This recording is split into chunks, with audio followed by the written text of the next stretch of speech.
Hi everybody, it's Geordie from Geordie's Cards here for Pour Some Stamps today, and I'm so excited to be bringing you this card where I use a stencil in a slightly different way. So let me talk about that in a minute, but let me show you the products that I'm using today. So I have the Coffee Llama stamp set. I absolutely adore this. And I have the Chunky Sweater background stencil. Now, I really wanted to use this in a bit of a different way. So I used it as an embossing folder. So I ran it through my die cutting machine on my normal cutting plates. I didn't change the sandwich at all. And I added an extra bit of cardstock in there. And you can see it has come out with this gorgeous pattern on it. It's picked up the pattern from the stencil. And it's made a really lovely embossing kind of detail on my card base. So I've used a couple of rectangle dies to kind of cut these out to create a frame and then this background piece. And I'm using some distress ink in peacock feathers to just ink over very lightly over the center piece. So it's got the detail on it, and you can really see it a little bit better when the ink goes on. It's a little bit hard to see white on white, but you can see it there. It creates this lovely pattern for your background, and obviously you can leave it white, which I'm doing with my frame, but I decided to ink the centerpiece up to add a little bit of interest. So here is my Coffee Llama. I have gone ahead and coloured and cut out all of my pieces, and now I'm attaching them together. So I have the little coffee cup, which I've added a bit of kind of cream to the top of with the stamp, and I've put a little pumpkin in the centre of my coffee cup, which is also in the stamp set. Now I'm attaching the little llama's arms to the coffee cup. I just think this is adorable. And I decided to do this before I stuck everything down because I'm going to use some foam squares on that part on his little arms so that they kind of look like they're a little bit more further forward than his body. So I'm going ahead and I'm attaching him to that inked piece that I've just worked on. I've got his kind of neck hanging over a little bit because I want to cover up that bottom part. And now I'm just adding some foam squares all over the back of his little arms and the cup.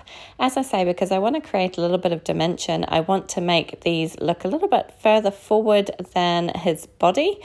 And I just thought that this was really, really cute. I love these little arms in here. I think they're just adorable. And I couldn't resist kind of putting them all together and my little llama holding on to his coffee cup here.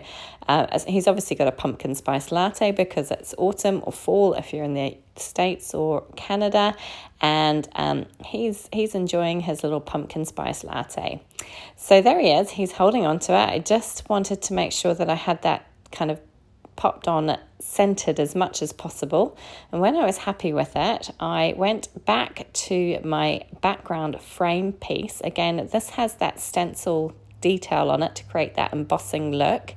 And I'm going to add a stamped sentiment to this. Now, I wanted to mask off a part of the stamp. It's the stamp that says a little something to perk you up. And I wanted to have a little something at the top of the frame and then to perk you up at the bottom. Now, it was quite difficult to mask this off because the way the sentiment is written is very beautiful. It's very scripty and it's in two different fonts. So it was quite hard to mask it off completely. So you can see me here fiddling around with the tape, and I did as best I could. And then I'm going to go in with some orange ink to try and match the colour of the pumpkin on my coffee cup. Remember to remove the mask. That's something that I always forget. So I stamped it out once. I wanted to go back and do it again. So I just kept that mask kind of all intact with all the little pieces that I'd used and placed it down again. And I'm going to re-ink and stamp it out again. And you will notice it might be a little bit difficult to see, but there were a few spots where I got a little bit of extra ink from some of the other letters, but don't worry about that. We're going to sort that out in a minute. Now I'm figuring out how to do the bottom part of the sentiment, which is going to say to perk you up. And again, I'm going to mask off the rest of the sentiment that I don't want and stamp it out. And again, it's not perfect because it's very difficult to kind of mask off everything without covering up part of the sentiment. But I just kind of did it as best as I could. And then, as I say, I'll show you a little trick at the end which will cover up any little extra pieces that I have on there, and you will never know. At least that's the plan. So just masking off all of that top part of the sentiment using my ink again. I'm inking this out really, really well. I'm hoping that I can get away with doing it just the once this time. And I'm going to close my stamp positioner down and press down. And I thought that was good enough, so I didn't need to go back and do it again. And there it is, my sentiment. So here's what I'm going to do to fix up those little extra little dots of ink that I got in certain places. I'm just using my white Sakura Jelly Roll pen to go over those, and you can't see them. So just a little trick if you're trying to do some masking. On the inside of my card, which I've cut from this kind of aqua cardstock, I've stamped out sending warm hugs and the little coffee mug again with that pumpkin on the inside. And now I'm attaching my frame using some foam tape. So just trying to make sure that it's all centered up. It is very slightly smaller than a standard size card base. So it's about 1/16 smaller all the way around. And now I'm just making sure that I can fit my little center panel in, and I'm going to attach that flat down with some liquid glue. Obviously, I already had those foam squares on his little hands and the coffee mug, so they're going to be popped forward a little bit. And they're actually popped forward even more than the frame. The frame I did with some quite thin foam tape. So I just wanted to add a little bit of dimension, and that is it. Then I decided I needed something a little bit more. So I took out these Nouveau drops in, I think it's ripened pumpkin.